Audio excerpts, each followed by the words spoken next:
Hi friends, ಇವತ್ತು ನಾನು chicken sambar ಮಾಡ್ತಾಯಿದ್ದೀನಿ. ಇದಕ್ಕೆ ನಾನು 1.5 kg ಗಟ್ಟಿ ಕೋಳಿ ತೊಗೊಂಡಿದ್ದೆ. ಮೊದಲಿಗೆ ನಾನಿಲ್ಲಿ ಚಿಕನ್ನ ಬೇಯಿಸ್ಕೊತೀನಿ.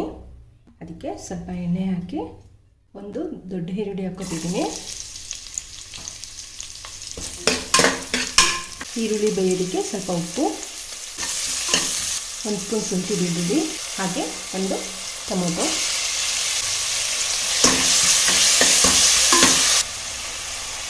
ಟೊಮೊಟೊ ಎಲ್ಲ ಸ್ವಲ್ಪ ಸಾಫ್ಟ್ ಆಗಿದೆ.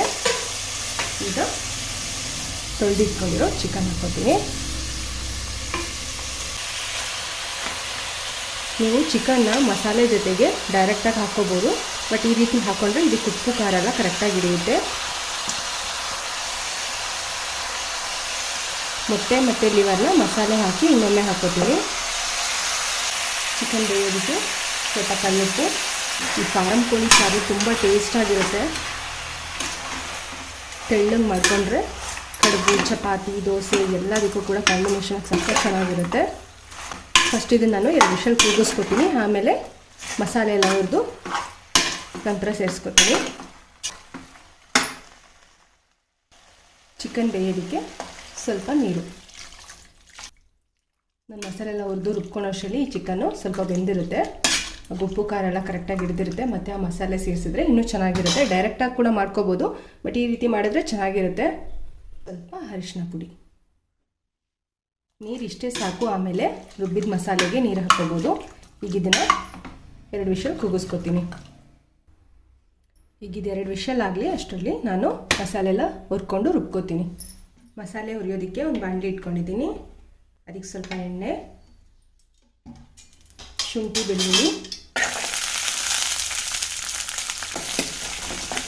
ಇದೆಲ್ಲ ಲೋ ಫ್ಲೇಮಲ್ಲಿ ಹುರ್ಕೋಬೇಕು, ಇಲ್ಲದಿದ್ರೆ ಫುಲ್ಲು ತಳ ಇಟ್ಕೊಬಿಡುತ್ತೆ. ಸ್ಪೈಸಸ್ ಹಾಕ್ಕೊತಿದ್ದೀನಿ. ಚಕ್ಕೆ, ಲವಂಗ, ಏಲಕ್ಕಿ, ಸೋಂಪು, ಜೀರಿಗೆ, ಗಸಗಸೆ. ಈ ರೀತಿ ಹುರಿದು ಮಾಡಿದ್ರೆ ಚಿಕನ್ ಸಾಂಬಾರು ತುಂಬ ಗಮ್ ಅನ್ನುತ್ತೆ. ಹಾಗೆ ಟೇಸ್ಟ್ ಕೂಡ ತುಂಬ ಚೆನ್ನಾಗಿರುತ್ತೆ. ಎಲ್ಲ ಲೋ ಫ್ಲೇಮಲ್ಲೇ ಹುರ್ಕೋಬೇಕು. ನಾನಿಲ್ಲಿ ಯಾವುದೇ ಪೌಡರ್ ಯೂಸ್ ಮಾಡ್ತಾಯಿಲ್ಲ. ಡೈರೆಕ್ಟಾಗಿ ಧನಿಯಾ 1-2 ಸ್ಪೂನು, ಹಾಗೆ ಒಣಗಿದ ಮೆಣಸಿನ್ಕಾಯಿ. ಟೇಸ್ಟ್ ಚೆನ್ನಾಗಿರುತ್ತೆ ಈ ಥರ ಮಾಡಿದ್ರೆ. ಈ ರೀತಿ ಡೈರೆಕ್ಟಾಗಿ ನಾವು ಸಾಂಬಾರು ಬೀಜ ಮತ್ತು ಒಣಗಿದ ಮೆಣಸಿನ್ಕಾಯಿನ ಹುರ್ಕೊಂಡು ಮಾಡಿಕೊಂಡ್ರೆ ಸಾರು ತುಂಬ ಟೇಸ್ಟಾಗಿರುತ್ತೆ. ಅದೆಲ್ಲ ಸ್ವಲ್ಪ ಫ್ರೈ ಆಗಿದ್ದೆ. ಈರುಳ್ಳಿ, 1 ದಪ್ಪ ಈರುಳ್ಳಿ ತೊಗೊಂಡಿದ್ದೀನಿ. ಹಾಗೆ 1 ಟೊಮೊಟೊ. ಇದನ್ನೆಲ್ಲ ಲೋ ಫ್ಲೇಮಲ್ಲೇ ನೀಟಾಗಿ ಹುರ್ಕೋಬೇಕು. 1 ಸ್ಪೂನ್ ಗಸಗಸೆ, ಸ್ವಲ್ಪ ಅರಿಶಿನ ಪುಡಿ,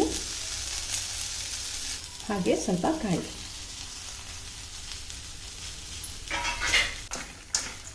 ಈಗೆಲ್ಲ ಹುರ್ಕೊಂಡಾಗಿದೆ. ಲಾಸ್ಟಿಗೆ ಕೊತ್ತಂಬರಿ ಸೊಪ್ಪು ಹಾಕಿ ಆಫ್ ಮಾಡ್ಕೊತೀನಿ. ಇದನ್ನು ತಣ್ಣಗಾದ್ಮೇಲೆ ರುಬ್ಕೊಳೋದಷ್ಟೇ. ಮಸಾಲೆ ಎಲ್ಲ ತಣ್ಣಗಾಗಿದೆ. ಇದನ್ನು ಸ್ವಲ್ಪ ನೀರು ಹಾಕಿ ನೈಸಾಗಿ ರುಬ್ಕೊಳೋದು. ಸ್ವಲ್ಪ ನೀರು ಹಾಕಿ ರುಬ್ಕೋತೀನಿ. 2 ವಿಷಲ್ ಆಗಿದೆ.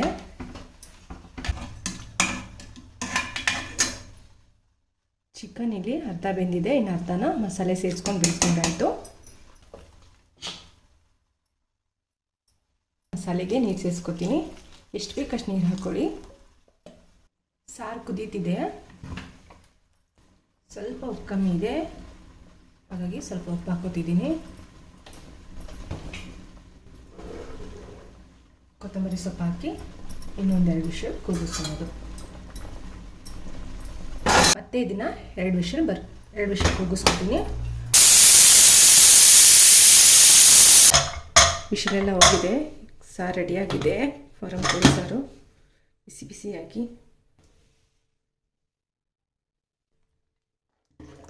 ಮಸಾಲೆ ಯಾವುದು ಹೊರಗಡೆ ಹಾಕ್ತಲೇ ಮನೇಲಿ ಹುರಿದು ಈ ರೀತಿ ಸಾರು ಮಾಡಿಕೊಂಡ್ರೆ ಚೆನ್ನಾಗಿರುತ್ತೆ.